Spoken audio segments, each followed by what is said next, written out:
job. Is that it?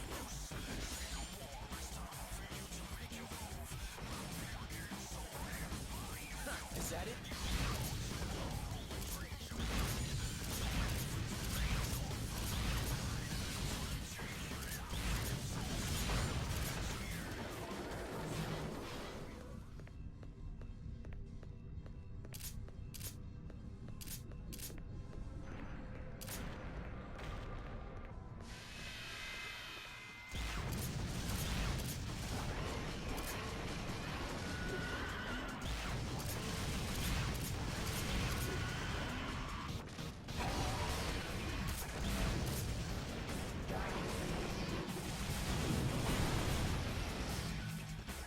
Is that it?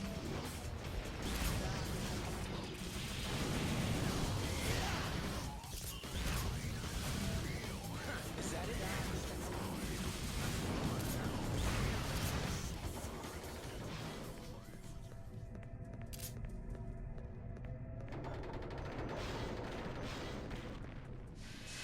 Come on, man.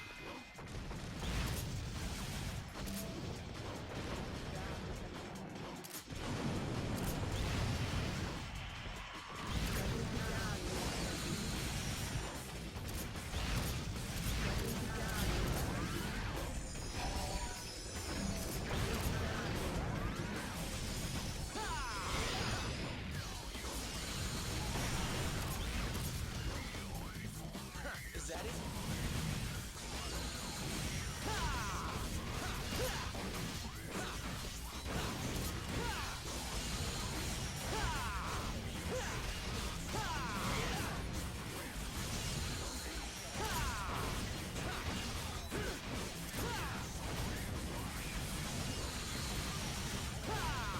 Hey, do your job.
What's up guys, Zodiac here with mission 14.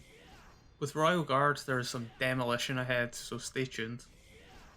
The big scary new enemies for this mission are the Fallen, and they're pretty intimidating coming in here for the first time. Without Royal Guard, fighting them takes an age and is just immensely unfun. but with RG you've got a really interesting encounter and blowing them up feels very, very nice. Their attacks are too low to jump guard, so you have to rely 100% on skill with no buffer to protect you.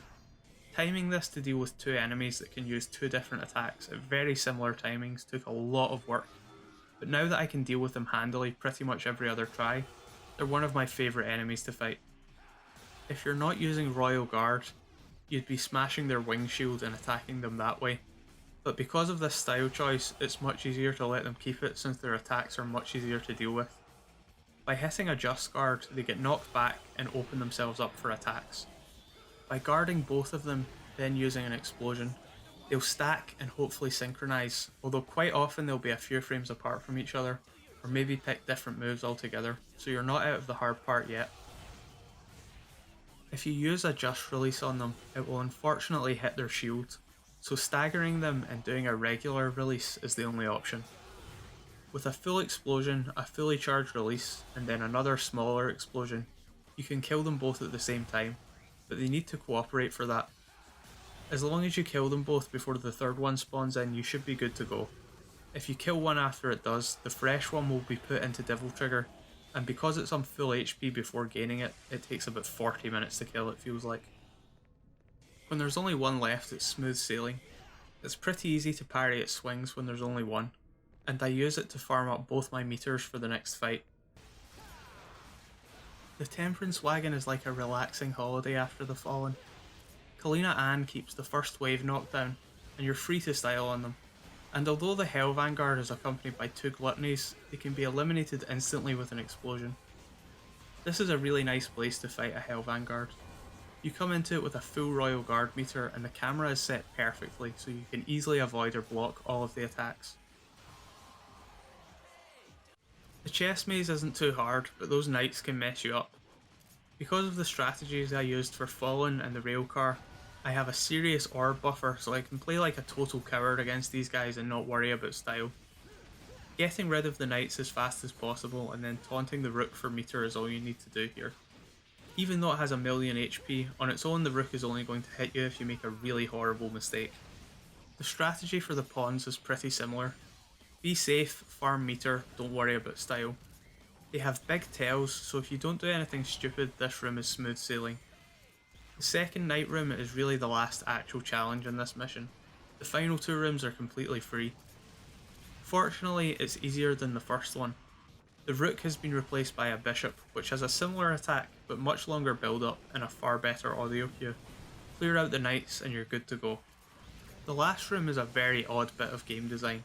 None of these enemies can attack at the same time as the others, so I don't know why they're paired together. Keep your wits about you and this is an easy finish.